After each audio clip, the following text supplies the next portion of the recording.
Welcome back, ladies and gentlemen, to LCK 2019 Spring, where we are 1-0 in favor of SKT, moving into game number 2 of our final series of the night.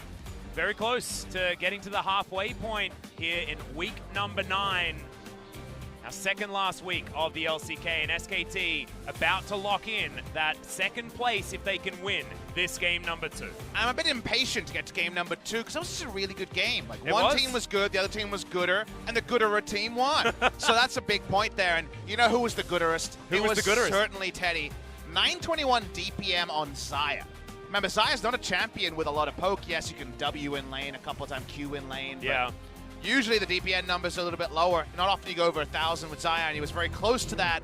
And honestly, this is the only person who I've seen wield Xayah as like the ultra god carry is Uzi. Xayah. True. He was playing it way out of meta last year. This felt Uzi-esque. If you had the nameplates off, you could have told me that Teddy was Uzi this game. He was awesome on the Xayah, so cool to see that in game number 1. He was the game breaker.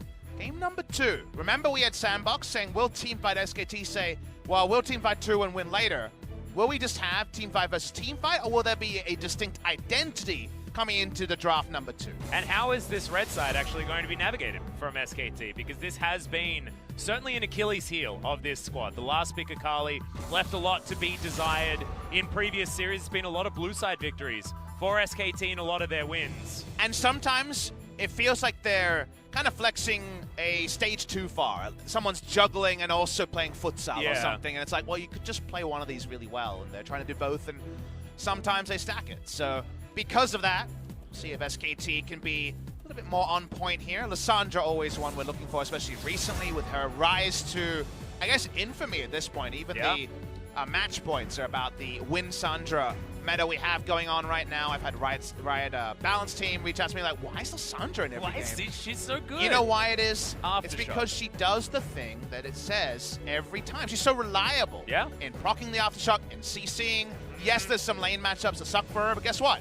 She just dives in and presses her CC button and you kill that person and it doesn't matter. She wave clears away. So Lissandra is the ever-present of the current meta. And now SKT can leave it open because the Rise will be available. They can flex that one around if they want to. So in theory, SKT not priced in to banning the Lissandra right here. I'd probably still do it if I was SKT, but that would leave open the Rise first pick. It's a pick your poison type scenario here.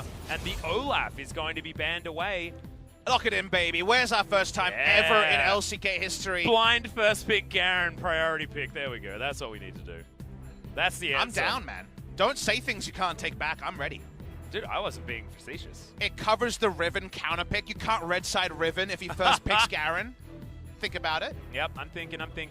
Okay, so the Thresh is going to be locked in here from Sandbox. Definitely a favorite pick for Joker.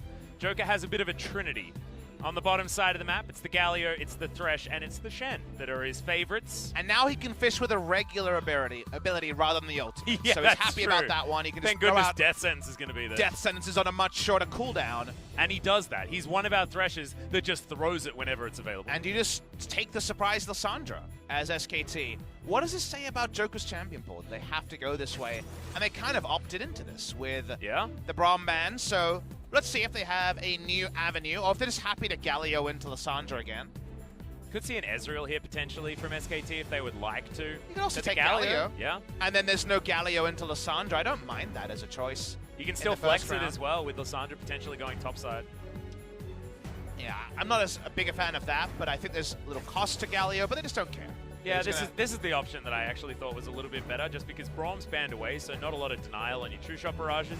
Draven is up, could be taken. And I mean, they've prioritized the bottom lane very heavily already in this draft, and I think stick to that.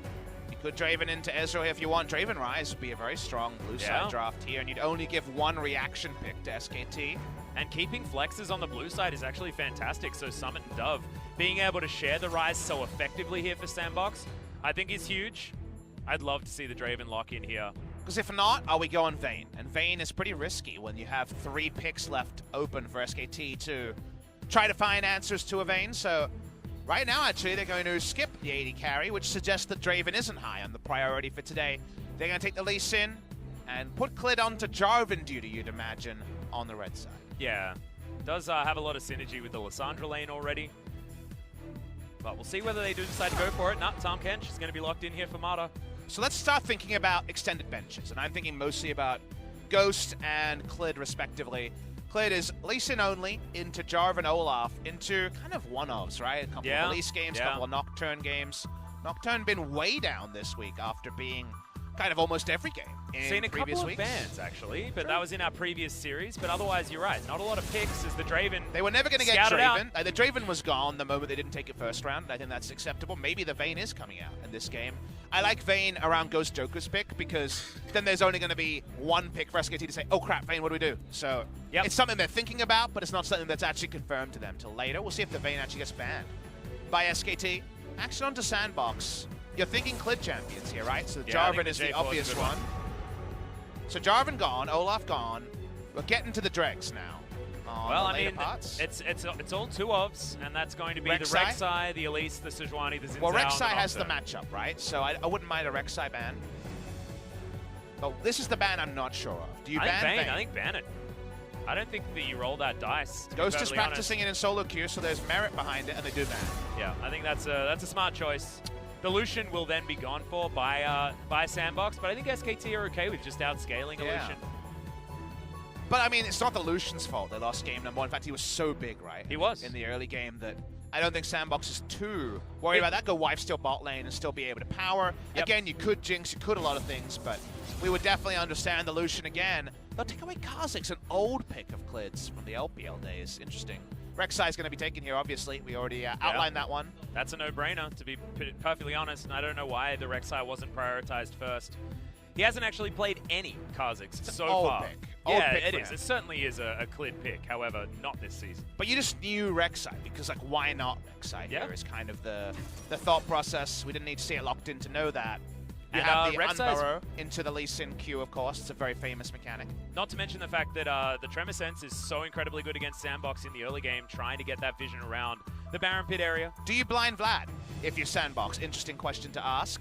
You can. You can take Vlad and then just a heavy physical damage dealer and say we've got a lot of max damage. Vlad Siva, baby.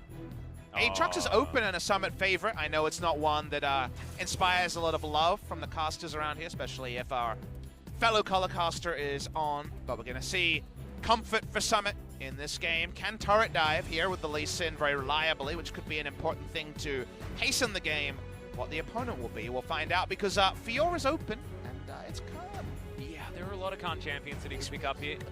He's good at Fiora, he's good at Riven. The Jinx is pretty hype if we do see it. We mentioned that as a hyper carry that's open. It's not really a Kog'Maw spot, so Jinx is going to be the lock-in here for Ghost. Yeah, I actually feel like Jinx is a fantastic pickup to augment this composition. Already they've got a lot of mid-game threat in the Aatrox, and a lot of shenanigans can actually be caused in the backline. So now maybe Kennen. If you want to actually kill, you go Kennen. If you want to go for the Fiora, you're playing the side lane. So the crowd gets the more hype choice, but it does mean one less person who's likely to catch up to the Jinx. So this is one I actually would have preferred SKT to think about. You can play out this draft and win, right? Because the laning matchup is so good. But Kennen was open and would have been a bit more threat onto Ghost. Especially if it was the AP Kennen. I completely understand that one, but I do like SKT deciding to play the finesse style with more of a split push decision, because SKT just do it so well, right? And then you can avoid Jinx's incredible ability to AoE in a team fight, and you can use the Ezreal to his strengths. And now they throw Ryze top lane, and suddenly the Fiora's in a different spot than it would have preferred. So it's going to be Dove on Aatrox mid. Summit and Dove have pretty overlapping champion pools. They all play the same champs. No Akali this time. The Kennen would have been the respectful choice. It almost feels like they stared so deeply into it. They saw what they wanted to see Atlas, and while it's not necessarily going to be a disaster, the Kennen would have really been able to do a lot of things. Let's see how the Fiora does. I feel like it'll need a bit of help. Yeah, I think so too. Into the Rise, not necessarily the matchup that you want to see, but Sandbox have really put themselves together a composition that does bridge very nicely moving further into the game. And we talk about this a lot, but I just love it. I love compositions that can make up for weaknesses in certain points of the game with obvious other things that they can use in order to band-aid it. SKT on the other side will have certainly some very clear win conditions, and also the 4 as far as the 1-4 is going to be strong in the Lissandra Ezreal, who are going to be very slippery. And does Khan just rock up mid lane? Could happen, right? We've seen a lot of flexible lane assignments, so no guarantee the FLICKR doesn't find pastures new in the top lane. Well, we'll see what happens here. Game number 2, Sandbox versus SKT.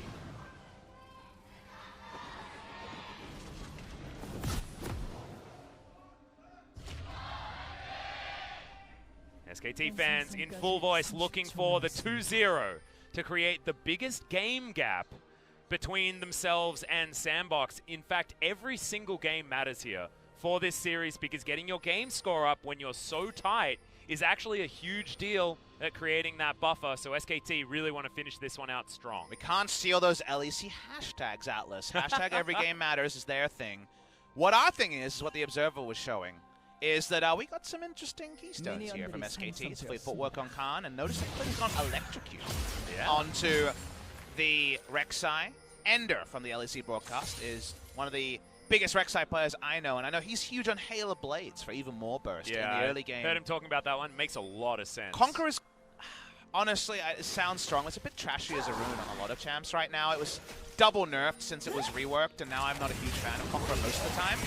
Teddy and Mata weren't a huge fan of finding Joker and Ghost in lane, but no leash is going to be coming out. It's going to be red buff starts by both junglers. Yep, high value there from the Guardian for Mata though, so that's going to keep him and Teddy in a pretty good stead. But as you can see, this is what you do as Jinx. You get a very quick level 2 by utilizing Pow Pow. I'm so happy Jinx is meta. Yeah, in other regions, it's being picked a lot. Power picked over other champs, like Kalista, for example, is not seen in the LCS and seen much less in the LEC. See Ghost jumping on to the Jinx here, and you look at the enemy team, which again, we've already probably indexed too much time in talking about Kennen, but only Lissandra can get there and unlikely to reliably get on top of the Jinx, so you do worry that Jinx just kind of hurricanes down a front line that's pretty damn squishy on the side of SKT. Yeah, and I want to talk about, what SKT's composition does well and what it's actually able to flex into as well, because I think that what you were talking about with the Fiora in a team fight is actually a very relevant point with how SKT can flex this draft. They don't have to play split push if they don't want to, with the amount of catch that they have with this composition. You get a grand grand challenge down on the opposition, you can blow them up very quickly with single target damage out of the Lissandra. And especially Clid as well, being able to follow up with the Void Rush. So I actually do like it with the fact that you can just guarantee someone dies, and then you get all of that healing.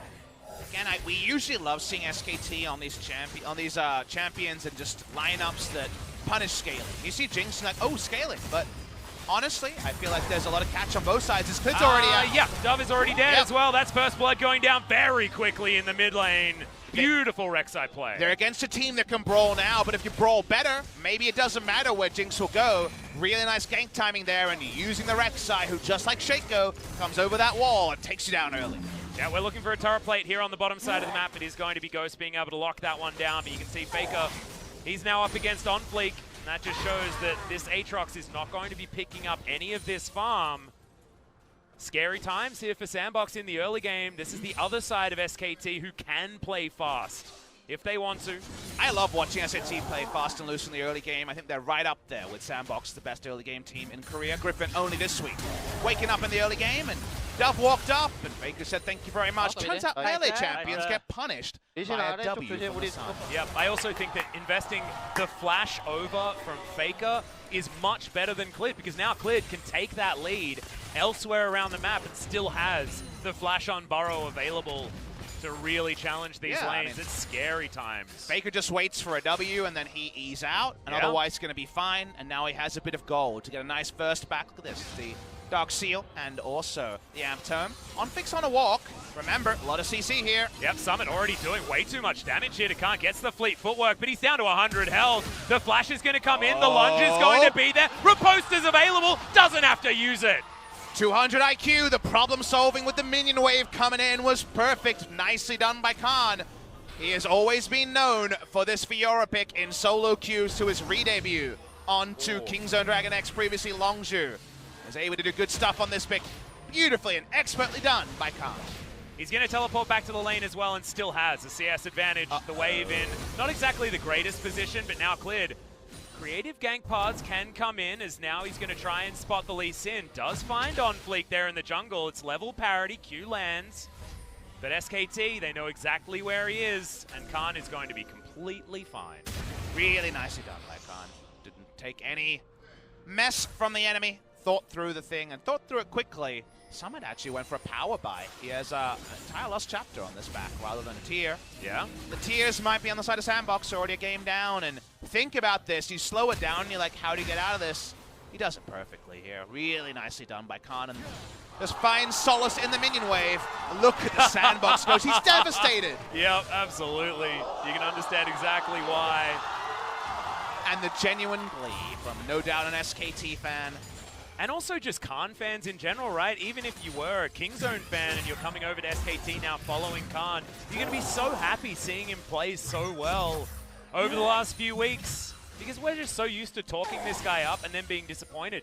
To be honest, even when he was slumping on the side of Kingzone, this is just so good to see because we knew that he always had this kind of potential. And Clid, he wastes no time. There's the riposte. Summit is going to get slowed down by the Chilling Smite, and it's just too much damage. The Rek'Sai is doing so much work this early game. Doesn't matter which domination tree Keystone you go into, Rek'Sai will do the damage. Fiora ain't got none, but no problem. Level 5 Fiora was probably the reason Ryze was so far up. That's the path thing a Rek'Sai is possible on, and nicely Clid popping off on a champion not named Lee Sin. Yep. And it's fantastic to see Khan now with an advantage. FLICKR with an advantage, and the Rek'Sai able to carry this lead to other lanes so effectively. Ocean Drake, the first one yet again, feels real bad. Oh, an Infernal though. Hey, yeah, there we go.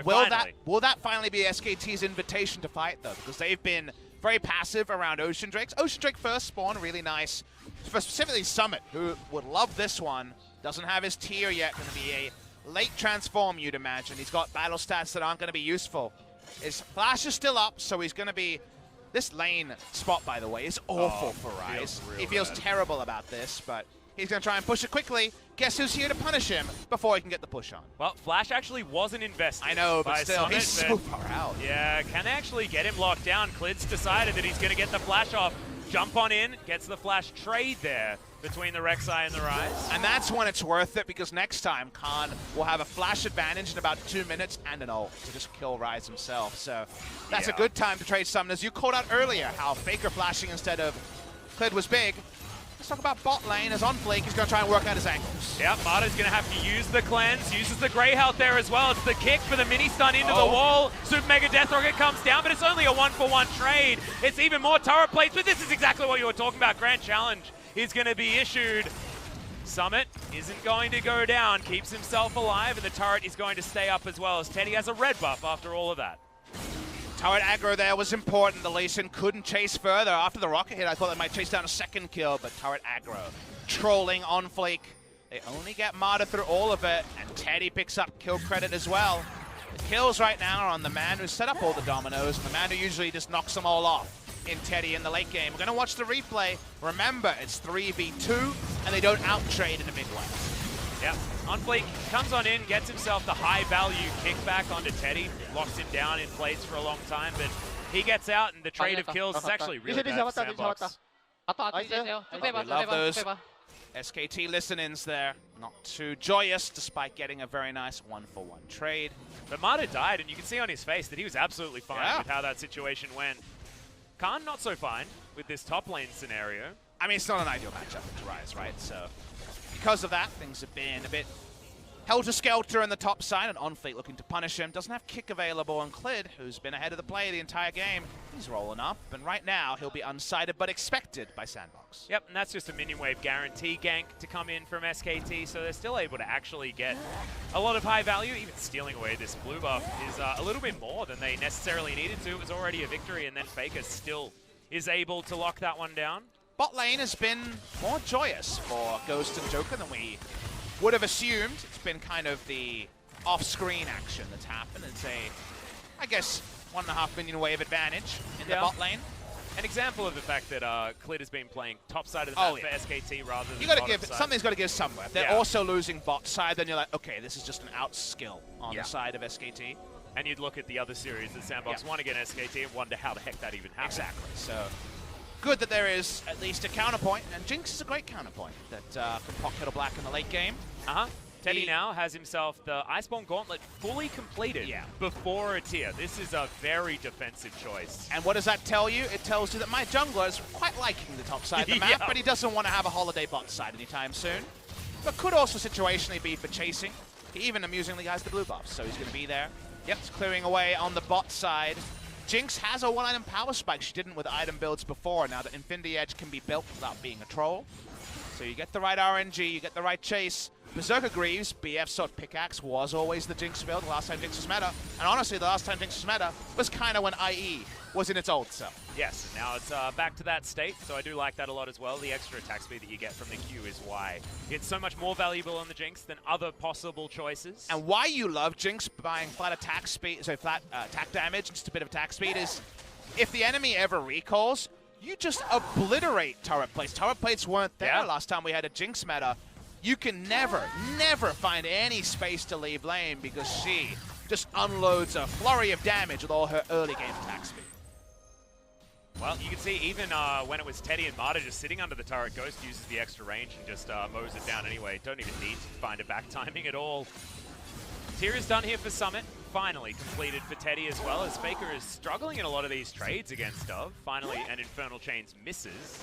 2 kills to the good, but how about this, Atlas? You must admit, it is 4 turret plays to the good. Yeah. On the side of Sandbox. Still, we do notice 1,000 gold lead, so that's not telling the whole story. CS leads in mid lane is the most pronounced, but worth noting that at least there are counterpoints that Sandbox Gaming aren't rolling over in the early game. Yep. As this game goes on, so many pings here from Sandbox as Clid and Marta are just a 2-man wrecking crew. Frozen Tomb comes down, World Ender's going to be there, but Dove immediately goes down into it. Safeguard has to be used to get OnFleek out, as SKT have set themselves up for this Infernal Drake about as beautifully as you like. They finally see an invitation for a Drake all series. They waited out 4 Ocean Drakes in a cloud. They find an Infernal, it's to their liking. They roamed first as top side. Yep, Summit is going to Realm Warp his way out. True Shot Barrage is going to fly forward.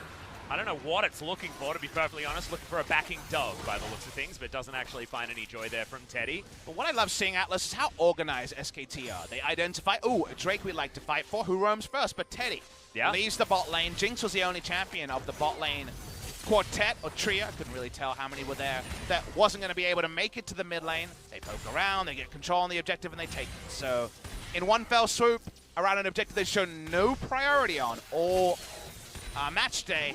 Come down, they take it, they back away, and they feel good about it to SKT. Yep, all of the turret plates have taken bar 1 on the side of the bottom lane for Sandbox Gaming, so Ghost has a lot of extra money. So it brings even more relevance to the fact that Inside Track was there for Teddy, because as soon as Jinx can't actually get in, that is a big problem, as Arcane Shift not invested to try and get more damage onto OnFleek. And now he's trying to wait to get Ghost, say, 3 kills out of nowhere, right? Maybe team fights are the way you need to go, because he already has IE. He can already get excited. Speaking of getting excited. Yeah, exactly, Ghost. Meanwhile, is going to be as FLICKR just kills. Okay, see you later, Dove. Sorry about that, guys. The big zoom out was there. I was looking at the bottom lane. That wasn't where the excitement was. It was SKT in the mid lane. Fedrex side is a pretty big problem. Yep. This champion is unbelievably strong in the early game, and it felt like we sat there with the patch notes and shouted it, and no one was listening. Clid took notice, has brought back Rek'Sai in style. Infernal Warrior, no problem. 5.2 AD ratio, if you hit everything, is the number that really I dilate my eyes and get concerned about. Lee Sin also with a 5 AD ratio of his own, but a lot more situational. Yep, more skill shots to hit. Ghost finds a lane to his liking, but now it's mid lane after taking all the turret plates and bot. Yeah, and taking the turret there as well, so that is going to mean that Sandbox get themselves some much-needed global gold. But Clid's going to take some much-needed lives that Dove has, because a flash in like that, you layer the CC, and it's all too easy here for FLICKR. That was just... Actually, he was overkilled. This is a really weird thing to talk about, but obviously you wanted to press the R button, right? Which we know has a cast time, and you need... Yeah. There was still more CC they didn't use, so he actually probably had another 1.5 seconds of overkill CC duration before he was ever going to get to press a button, so he just straight up died. Yep, couldn't use the ult, couldn't use the flash, couldn't use anything. He was just dead. SKT have moved Teddy and Marta to the mid lane as well. It's going to be FLICKR pushing in the side lane, and SKT now with their Infernal Drake in hand, they're going to try and put the Jinx down. She's still ahead. 15 CS is going to be that margin. But if Clid gets on top of her now, I don't even think you're going to be able to click on a lantern in time. I think you just die.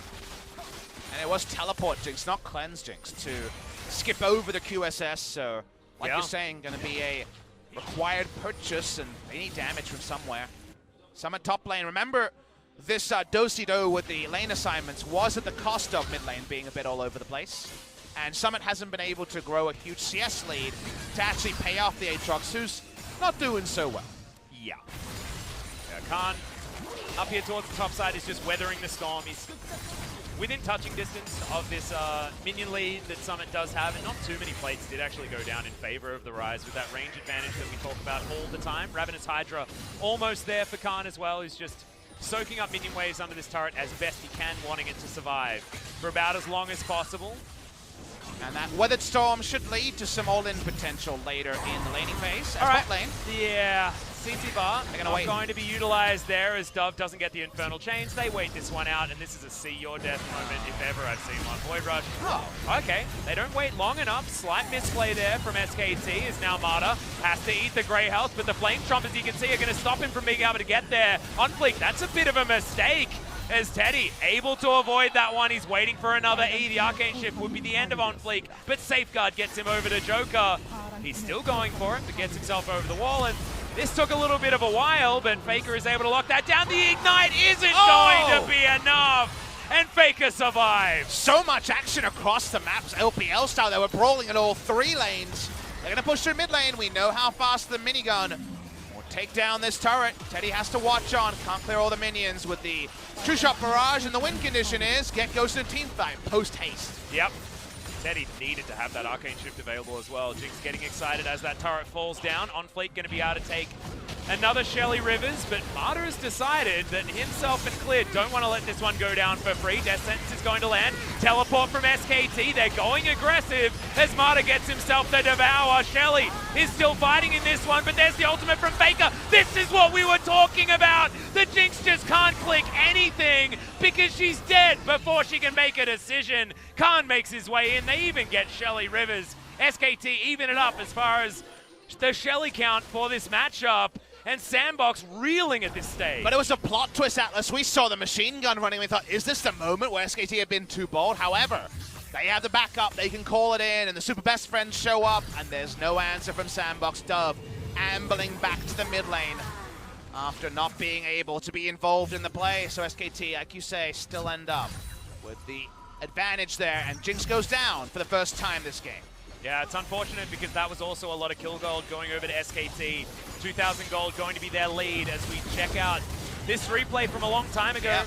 Marta going down was an inevitability, but just a bit of a mistake there from OnFleek. That wasn't even a flash from Teddy. Just straight up got out there. OnFleek wasn't clean enough. Yeah. On the kickback. Bot lane. I feel like this play happened 4 times in a row. Yeah. We're going to watch the charm. Let's focus on the picture-in-picture as the Drake has been started by SKT. And Sandbox are their second. Therefore, should miss out. Yeah, not going to happen. This is fake calculated, is what you say in the chat afterwards. I think that was a single-digit health bar there for the Lysandra as we check out this fight as well. Look at how many TPs there are, right? Yeah. First comes Lysandra, then comes Fiora. Nothing a little Jinx can do. Eventually going to be swatted down like a fly by the Fiora. Can't kill Summit on the back, but the comms tell you the Naisu is there. It's called in. Yep. Herald's taken. Nice. Is going to be your translation. Thank you very much, T-Sun, for giving us the heads up. But I think a lot of people back at home would understand that that's exactly how that one is going to go. Because SKT, they just put everyone into that pit, and this game, they are confident at fighting in this mid-game. 20 minutes is going to tick over. The Baron is going to come out. We've got a Cloud and an Infernal Drake on the side of SKT. Next one going to be the Ocean. And I have a problem that I need to raise, Atlas. It's that Dove, to kind of get over the fact that it's not an ideal mid lane, won Ignite because of the lane swap between Rise top side. And now you say, you got nowhere to go as this game goes on. You can't match Lysandra in the side lane because she teleports out and you're like, crap, that sucks. And then Fiora already hard counted you. So there is going to be a lot of issues around 0-3-0 Aatrox doing anything, and his summoners are actually kind of the extra pile-on for the enemy, as he's going to be very tricky to get much value of on our screens post-1. thing that I find really interesting is the fact that Summit is the Aatrox player, and I think that move the player rather than the champion is actually a relevant thing to talk about, just because of how good Summit is at navigating matchups on this Aatrox pickup. I mean, Dove has a lot of experience on Aatrox, so I think this is just more of, well, we could play it back in the day, let's run it anyway, and there's a reason that mid lane Aatrox has fallen off so heavily. Yeah. Dove is 1-1 on the pick before this game comes in.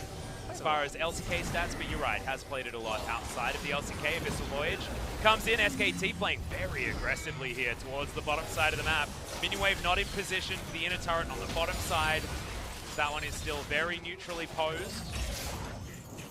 This feels like if the nameplates are reversed, it'd be one of those SKT drafts people would talk about. But why Rise top lane? We could have just gone with the Aatrox. Like, it's one of those things where obviously results-based analysis is not ideal, but you're never going to be a huge fan of Aatrox mid lane with Ignite. Definitely hasn't come together in a big way. All they really have to show is this 2-item Jinx. And she does have Hurricane. She can get going, but they need that first kill, and they probably need to make a play while these teleports are on cooldown, because it's the only time they can outnumber without all of the backup that SKT have invested in. Well, now Teddy's looking to stack up his second tier, does have himself a Lost Chapter as well. He's actually foregone any of the Vamp Scepter items that you could go for in this place. He just wants to get himself scaling as quickly as possible. I like looking at Teddy's item builds since he varies them a lot. Cleanse used from Marta there as Joker does land another hook as Faker not going to go in on the claw. Dove, good knock up there as Clid burrows his way out of trouble, but he's down to about half health. Joker as well, he's in trouble, uses the cleanse but lands the hook. Teddy threads the needle on the Mystic Shot. The Frozen Thrall is chasing and SKT are following afterwards. This squad is feeling great in this mid-game as Khan's even launching himself forward. Good zap there from Ghost, but doesn't have the rest of his team available, and the Mystic Shots are really starting to hurt from Teddy. This is actually going to get SKT a big objective that's not immediately clear. They're not going to kill something. They're going to kill all the vision that Sandbox have put down, crucially, just as their teleports are about to come up. And when you have control wards on a Baron and triple teleport available against Ignite Aatrox, honestly, as Sandbox kind of throw up your hands, you're like, I guess we run at something and hope they come to us, because this is definitely going to be map control fully converted by SKT in about 1.5 minutes time. We're watching the replay. Joker's been fishing all series, and this man's not catching much. He gets the Lissandra, but it's not enough. Teddy missed one Mystic Shot throughout that entire passage, and all of the skill shots that he actually hit were in a row. And that's why there is a very dead Thresh. And that's why we talk about Ezreal differently here in the LCK, because some of our Ezreal players just seem to have magnets on that particular Q&W ability. Champion that definitely has powered down in kind of an indirect fashion. We're not even on 9.6 where the double tier build is gone. My feeling is, this was actually discussed by Skara when he was going over some proposed nerfs to Ezreal. I kind of agree with him here. Maybe you just go Ludens as your item in the place, right? You just go Lost Chapter like you did before, and Ludens still pops, right? You can still poke around and be annoying with that. So very interested to see if you get the soul of the 45% CDR. Is that, well, you know. Oh, man, he's just not having a great time. The World Ender does come in. OnFleek does land an ability, but it just straight up doesn't matter because Abyssal Voyage follows him through. Even the Lickitung going to come out from Marta to slow him down. Flame Chompers do deny any follow-up kill, but the damage has been done. This could just be a Baron for SKT. The damage is extended. That wasn't even a real teleport. They've got 3 of those, and they got 1 with their fake teleport. Yep. The Abyssal Voyage. Yeah, exactly right. Marta's just so good at knowing exactly where to use that ability on this Tahm Kench. So a lot of different Tahm Kench players as Realm Warp is going to come in from Summit, but SKT have them surrounded. Clid burrows his way out. SKT controlling the battlefield. They didn't like it. They're not going to go for it as Teddy actually Arcane shifts his way into a zap. That's bad news. So that's 2 teleports used for a defensive position, no more. That's good news for the side of Sandbox. They didn't have to invest a flash to get that to happen. However, control an Ocean. Not the Drake you want, the Drake you'll have to accept. We could have 2 more spawns in this game. Sandbox walk over, and if they're not spotted by anything, they might try a sneaky Baron. It's not going to happen. SKT get a free Drake. Next spawn will be confirmed very shortly. SKT have now vacated the control that got them the pick, because remember, clearing all the wards around Baron allow that Abyssal Voyage play to be easy, and Sandbox say, maybe it's time to run a Baron. Yeah, this is actually a bit of a problem because Teddy was going for a reset, going to immediately teleport back in the Baron at about half health as Khan is going to get hit up, and Sandbox not going to risk it. Double hit on the True Shot Barrage, and SKT, they actually want to go for this fight. Teddy very aggressive there as the hook lands onto the blue buff, and now it's SKT that are going to steal that one away and maybe even claim this Baron as well, or at least get complete vision of the area. Yeah, unlikely they're going to actually start the Baron. Their Baron speed isn't fantastic, so it's better for them to just control the pick and wait for a pick is probably the cleanest way to go. SKT put down their control wards, and now Sandbox start to control about a third of the map rather than the usual 50-50s. If this is some french fries being shared, you're not getting a big portion if you're Sandbox. And SKT, they start throwing out skill shots and threatening Sandbox to walk forward. Yep. And starting the Baron before taking down that ward means they do want to turn. They do want to start a fight here as Joker. Going to get missed by a few of those autos. As Clid's in trouble, has to flash the Ignite. Is ticking down. He goes in to the stasis and holds himself alive for a moment, but only for a moment as Summit is going to finish that one off. Now the Realm Warp is a huge deal. FLICKR jumps on forward, but they immediately get rid of the Thresh. He goes into his ultimate. Summit unable to finish off the Lissandra, but the Tahm-Kench is going to be dead. Can Teddy actually control this battlefield enough as Khan does get the grand challenge, and they should be able to get rid of Summit here. The Lee Sin going to go down as Teddy's on the chase. Ghost just can't get enough damage in these fights. And Dove can do nothing. He picks up a kill, but that's all he gets, and he's going in! Oh my god, okay, the W is going to land there. Infernal Chains pulls Teddy back in. Good knock up. Can Dove actually do it? The answer is no, as Teddy finishes him off. He's got his friend to help him out when he's so aggressive there. New Khan could join, and now speaking of joining, they leash the Baron and they give it a start. Yep, Khan does have the Ravenous Hydra. It's going to take a lot for this Baron to actually take down the FLICKR as Teddy also has a little bit of lifesteal in this build with the Vamp Scepter. Ghost is going to come on over as Faker's looking to flank him.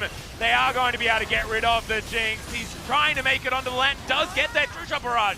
Not enough damage as Faker wants to follow. Gets the Q.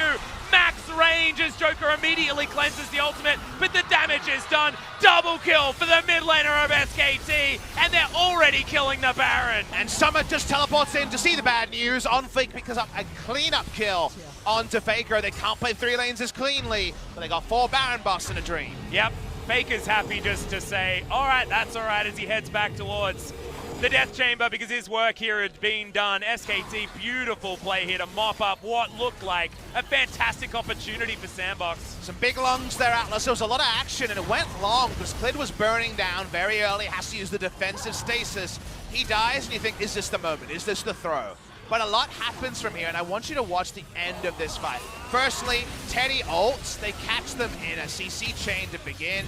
FLICKR can self-ult, and you still think the Sandbox are in formation, but they can no longer get easy access to one member.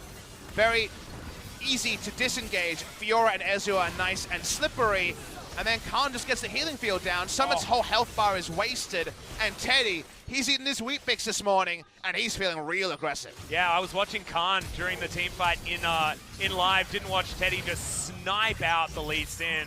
That last Mystic Shot would have probably killed Ghost as well. That was a very, very close double kill available for Teddy. His Ezreal is so damn good. And at this moment, you know that teleport's up, and you're happy because you actually get a flank onto Ghost. He teleports in, trying to deal with some of the issues. Almost gets away, but not on this day. The Claw was armed as in the mid lane. All right, see you later, Jinx. That's the Void Rush. That's why the Rek'Sai is so incredibly strong. He's even able to get out with the GA available. The double kill on the bottom side of the map. SKT, they don't want just a Baron. They want the entire base of Sandbox as well. They're ready to go home. They're tripling the kills. They're trying to end it around 30. SKT take down that mid lane inhibitor. Can they get any more? Right now, the minion wave suggests no. Yeah, well, I mean, Khan has prepared the bottom sides. True. He's going to move this one in. SKT move on over as well. Still 20 seconds on Ghost. Yeah, they might as well keep going. Exactly right. That is definitely another dead inhibitor. Inner turret still available on the top side of the map. So SKT, they take exactly what they want. Maybe even Nexus turrets now as well, as Teddy is just trying to get some pot shots with these. Oh my god, Dove. He takes way too much damage. World Ender has to be used. The Claw may be a little bit premature from FLICKR, as they're not going to be diving these turrets, they're just going to be murdering them. They still got the Baron buff another minute, so they keep going. Yeah, Teddy can't miss a skill shot right here, as Joker's just going to get wiped out. Summit in trouble. FLICKR self-ult to just create all of the control of this area. Teddy didn't want to be devoured right there, he just wanted to kill the members of Sandbox. Dove goes down, not enough stasis for you, my friend, I'm sorry. As he's looking to try and get rid of Summit, but Ghost is available. Some low health bars on SKT's side, but Teddy's just too big. Double kill comes in. No one's dying! I know, right? Khan's able to get out. That's the triple kill. Could it be the Quadra? I don't think so, because the Nexus is going to die too fast. Teddy is gigantic and locks it down for SKT. What an insane end. We knew SKT would win when they got that last Baron, but the fact that they kept going and Ghost at full health, couldn't stop the game ending around 30 minutes is insane. They're going in and out with low health bars, with cooldowns, like Repose being communicated to a millisecond. SK Telecom T1 had a goal this week. They saw Griffin come back ferociously yesterday, and they say, can we do it better? You look over this series, and it might not be quite as one note as the domination, but given the opponent, you look at SKT and say, hats off. You guys are second, and you're right up there with Griffin. Yep, and I'm also really excited to see the VOD reviews from this particular series as well, because you can just focus on one player from SKT and dissect exactly how beautifully they played it. I think Teddy's probably going to get the MVP for game number 2 as well, but I think FLICKR deserves gigantic props for how he played alongside Clid in that early game. This was a Clid masterclass. This guy looked at top and mid lane and yeah, just dominated. There's so many great performances though here on SKT's side. I think our voters will be, lusting hard after pressed, the last seconds there and just go after Teddy, but I'm all about Clid this game. He had an awesome game. He got a lot of MVPs at the start of the season, so maybe we have to share it around, but you know what? When you're kind of falling over to praise everybody on the side of SKT, it lets you know they all played their role. Mada and FLICKR, the most understated in this series, but they did their role. The turn to take down the pincers after Clid went down was so critical to even continue to trade up, and it just felt like every time, if this was the boxing match, every time it was a pretty good jab, it was a pretty good hook from Sandbox. Somehow a knockout punch was always around the corner from SKT, even when they were just holding their hands down or even just like playing around with their knuckles. They still had some way to rise up and get that jab in. Yeah, exactly right. And Teddy playing out his Ezreal really, really nicely. Some of those team fights are just reminding me that some Ezreals look very different, and when you hit all of your skill shots, he's just a champion that does way too much damage. It was just a pleasure to watch because this was not a low-quality series, oh, right? Hell no. We have our second and third place team playing, and Sandbox were the second best team, but they were not bad. They just were not good enough to take down SKT in this form, and it is revenge, right? They get their revenge on Sandbox after going down 2-1 in what feels like a long time ago. Teddy is so brazenly frontlining on the Ezreal, and he does it with aplomb. This was Rek'Sai coming through. Ain't no disengaging Rek'Sai on these patches. Clid finally makes Rek'Sai look unbalanced, and I appreciate that given so many balanced Rek'Sai games in LCK so far. Yeah, I mean, I think the Kingzone game yesterday was certainly another example of some strong Rek'Sai play, but you're right, I mean, didn't have a positive win rate. No. Still doesn't, I don't think, after this one, although it is getting closer. We're watching Teddy just shooting fish in a barrel, but this was honestly the point where the game was over and SKT were playing with their food. OnFleek gets himself into stasis, but he's unable to actually get any kills.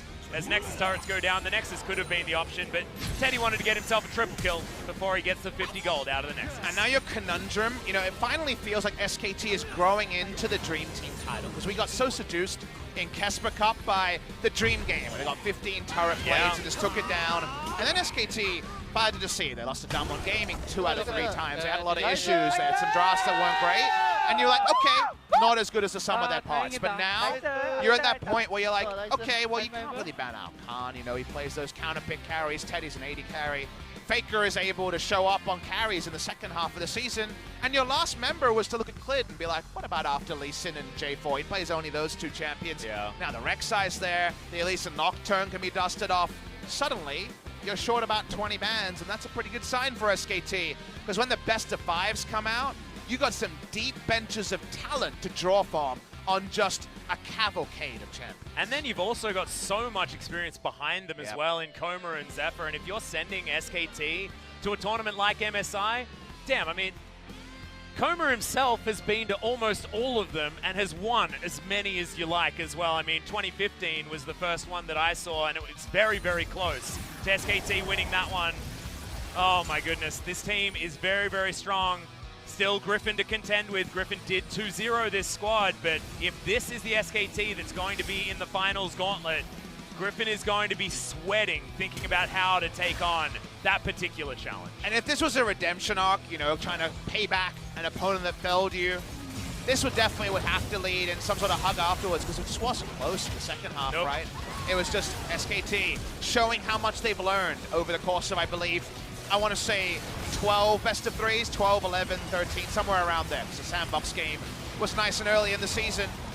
And the Sandbox just were far second best in this game. Redemption arc almost complete. I don't think SKT fans will be happy with anything other than first place. Maybe you can explain to them a loss to Griffin. But if we get that SKT versus Griffin final, if Griffin keep playing like they did yesterday, and SKT can keep up this form, we might have one of the best of fives of all time incoming. Yeah, and we know that Griffin are fantastic at delivering us fantastic best of fives. They gave us so many of them in their failed attempt to get towards Worlds in the end of 2018. And how many games they always go out. Exactly. It's always that full 5, and I'll take 5 games in the Jamshid Indoor Stadium. It was just announced that we will be in the Jamshid Indoor Stadium for the first ever Riot LCK final, LCK Spring 2019.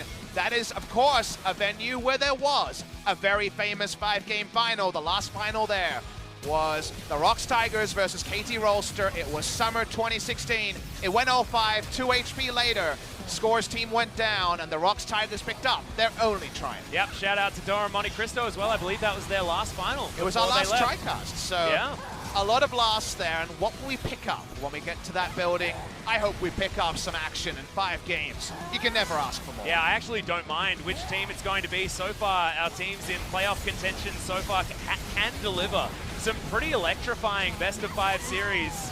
What a story it'll be if it was Damwon or Kingzone, right? What a run they would have to make to get there. So it almost feels like we're guaranteed a showpiece final. Yep, precisely. And as this game draws to a close in these highlights, SKT pose themselves as the biggest question for a lot of these squads. Griffin have shown to be fallible. The Genji and the FLICKR losses are going to put a lot of doubt into a lot of people, and I know there are a lot of power rankings that now have SKT ahead of them as far as world rankings. And you can see exactly why. I mean, the Ezreal's still doing a lot of damage, but this is a team effort from SKT. The weaknesses are looking few and far between. Gonna be honest, kind of want to fast forward to the playoffs now. Yeah, I want to see the best of threes and the best of fives. I'm getting that feeling like we got after the SKT Griffin series, where I just want to watch that. Because, you know, the regular season is about working out the 5. We know 4 of them already. I'm getting greedy. I'm like, you know, it's probably going to be Damwon. Yep. It's probably going to be super hype. We're ready to go. Remember also the Sandbox goes down to 4th. So currently, if the season ended today, it's Sandbox versus Damwon Gaming in a best of 3. Winner plays Kingzone. Yep, and then that's a huge best-of-5 series as well. As Kingzone have looked terrifying, it's going to be FLICKR that picks up the MVP, and I was shouting him out. I thought that he had some fantastic engages, but I can understand the quizzical look there from you, Papa Smithy. He would have been 3rd place or 4th place in my tier list for this particular game, but we get to talk to the great man himself. So, yeah. You know what? At the end of the day, if we get to chat to FLICKR, sometimes he talks a big game, and we always appreciate that. His play will back it up eventually. And it was a really nice turn that kind of guaranteed this win. Yeah, this was the flanking play from FLICKR that was actually really, really beautiful. And then him going in a later team fight was actually one of the moments that won SKT the game after Clid got just basically knocked out for free. What is going on in this infomercial here? So much stuff. This is like a business card, but really big. Yeah, it looks like one of those Call the number, promotional things that's on my front 2013-0323. door. That was, of course, the date that he debuted. Ah, yes. So it's a 6-year anniversary of FLICKR was on the 23rd of March. It is right now. Is it the 23rd of March today? Oh, it might actually be. It is. It's the 22nd. So we're 1 day short of the exact 6-year anniversary of FLICKR. Shout out to you. Yeah, and SKT not going to be playing tomorrow. So not going to be able to celebrate it with him, so thankfully going to be celebrating it here today. And speaking of celebrating that, let's throw it to Ji-san for some MVP interview translation. Thank you very much, guys. This is Season with interview translation, and we're going to be joined by Teddy and FLICKR from SK Telecom, picking up 2-0 victory against Sandbox Gaming. This was definitely the most decisive game to determine the 2nd place. How do you feel about today's victory? How was today's game? I'm really happy with the 2-0. I'm really happy that we won. 선수 오늘따라 더 기분 좋아 보이시고요. 또 페이커 선수도 오늘 정말 What about you, FLICKR? I think you performed really well. How do you feel? 오늘 많은 분들이 6주년 축하해 A lot of 주셨는데 fans are out here to celebrate my 6-year anniversary, so I was a bit worried. What if I won't be able to pick up any MVPs? But happy that I'm here for the MVP interview. 그런 경기력 보여주셨습니다. 자, 1세트 초반에 So, 아주 speaking of 매끄럽진 games, 않았어요. game 네, one, 그래서 it 패배에 wasn't 대한 불안감도 really 있으셨을 것 같은데 easy 초반 game. 어떻게 풀어나가야겠다고 So how did you 얘기하시나요? turn the game around? 게임이 약간 불안했는데 Yeah, we were a bit 제가 성장이 shaky, 안 말려가지고 세영이 but I was able to scale enough. 좀 기다리면 So 게임 Mara 할만하겠다고 actually said that 해가지고 if Saya 버텼던 것 eh, 같아요. gets enough items, we will be able to win the game. So we were just wanting to slow down and cope with the problems. 일단은 첫 번째 판 같은 경우는 So speaking of game one, 생각해가지고 we were fully concentrating on my scaling. So I just picked up 되게 all 잘 the jungle camps, so I was able to 네, pull that off. 성장을 할 수 있는 발판이 있었고요. 자, 그리고 SKT가 경기를 And SK Telecom, 뒤집어 엎었던 미드 there was 한타 this 장면이 team fight in 있었습니다. mid lane that 보면서 turned the 얘기 game 나눠보겠습니다. around. 네, 아직 네. So we're 준비 안 waiting for the 돼서 replay 얘기로 to be ready. 나눠볼게요. 네, 지금 볼게요. 네, 이때 사실 시작 So what was going on here? 잘 싸워줬잖아요. Actually, we thought that Sandbox was fighting well. 경기가 전투가 끝나지 않을까 했는데 페이크 선수가 여기서 FLICKR, you over here? I'm sorry. 네, 경기가 끝나지 않을까. Never mind. 전투가 끝나지 않을까 했는데 잘 I mean, 이어졌어요. this was a very long, extended team fight. So what was going on exactly? 한타가 뭔가 좀 불안해 보였는데 발료가 Yeah, 더블을 차징하길래 그냥 Could have been a very risky team fight, but I see Garly charging his W, so I knew that he's gonna flash his taunt me, so I was able to pull my reaction with my ultimate. 괜찮으셨나요? Did you feel any pressure about it? 알겠습니다. No, I didn't care. 자, 이 세트에서는 또 페이커 선수의 활약이 빛났습니다. Game 2, it was all about you, FLICKR. You're Lissandra.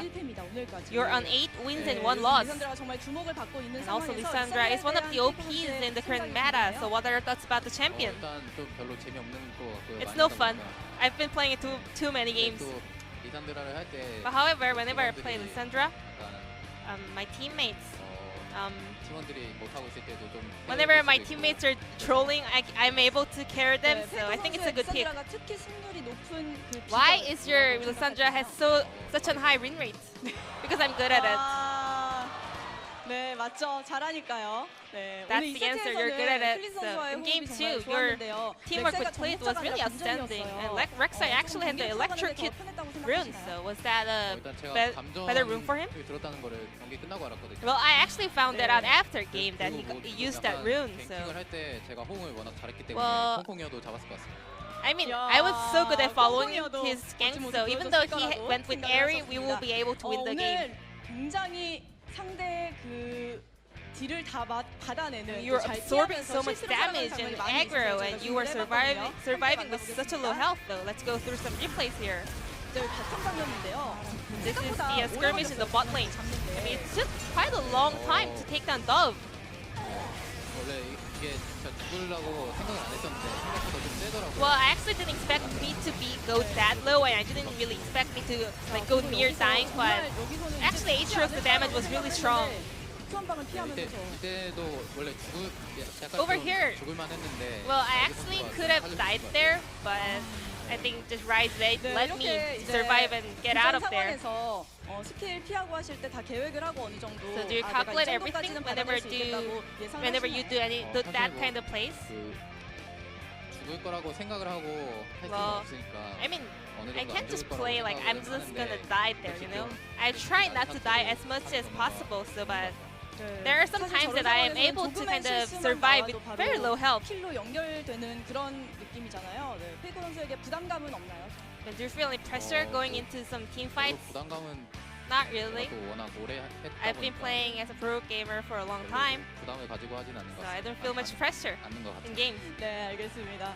말씀하셨듯이 페이커 선수가 이제 6주년입니다. Just as you mentioned, tomorrow will be your 6th-year anniversary of your debut, so any message for your 네, fans? 많은 분들이 응원을 Yeah, I saw a lot of fans out here to support me, and I was able to pick up the MVP. 또 이번에 So thanks to you, my fans, and also 플레이오프 2등 by taking down Sandbox today, 으로 올라갈 수 있게 됐는데 we are 올라갈 now 가능성이 in the 높아졌는데 high chances 앞으로도 of going to 많은 the 분들이 playoffs in the 응원해주셔서 second 저희가 place. So 결승전까지 갈 수 있도록 하겠습니다. we're gonna just make sure to 백호 reach 선수에게 up to the 계속해서 finals. 많은 응원 부탁드리고요. 테디 선수도 오늘 정말 멋진 모습 보여주셨는데 이제 다음 테디, 경기, 다음 경기도 정말 There 중요합니다. are 이 자리를 still 지켜야 some 하니까요. games left 어떤 to 거 secure 보이시나요? your spot in the second place. 오늘만큼 플레이하고 싶고 I just want to play as I did today. 올리면 좋을 것 같습니다. 화이팅 하겠습니다. And I just want to maybe 더 좋은 get rid of 모습 some mistakes. 보여주시길 기대하겠습니다.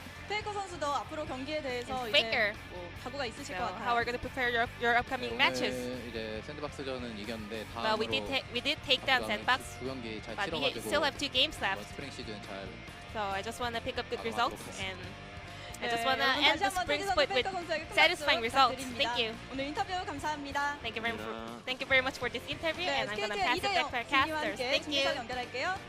Thank you so much, Ji-sun, for your interview translation. Great to hear from both Teddy and FLICKR. FLICKR, so incredibly confident these days, Papa Smithy. He's very jovial too, because while Yeah. they have 2 games left, Jinair, a freaker. So should be 2 easy wins. So you got to say, they had the chance to control their own destiny. They beat their fellow team aspiring for top 2, and thus SKT are runaway favorites to finish second. And remember, in the LCK, it's not like other regions. You don't play off like the LEC first Yeah. versus second. No, you're guaranteed in the semifinals. So you're guaranteed to be at minimum top 3 at this point. It's pretty good when it comes to SKT. So SKT feeling good about their spot. They'll be playing in the best of 5 stages unless there's a precipitous collapse that we can't see coming.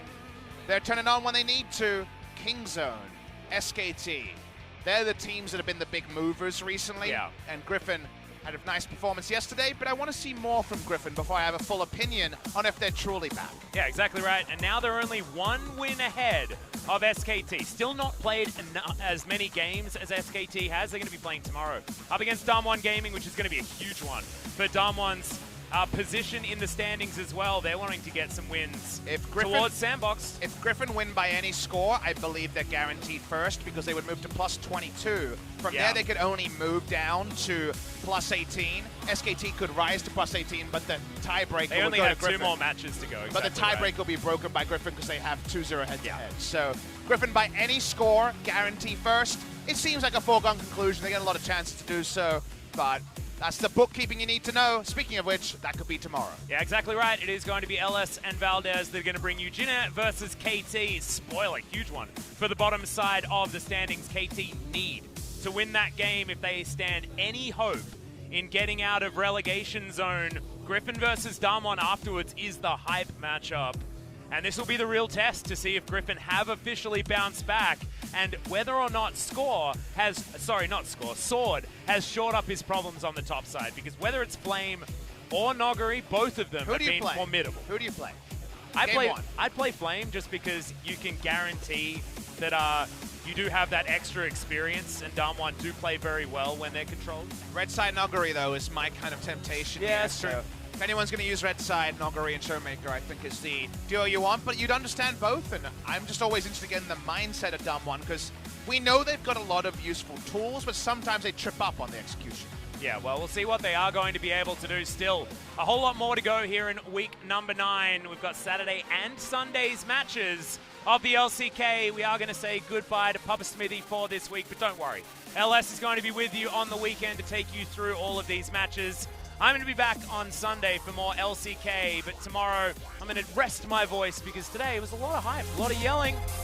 But that is going to do it for us for tonight. See you tomorrow for more LCK.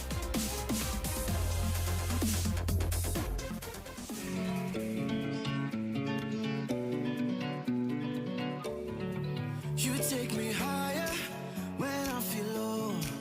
Make my world brighter when I'm alone. I keep on rolling, all with your fuel. You're like my gasoline that makes my dream come true. 'Cause this is the beginning.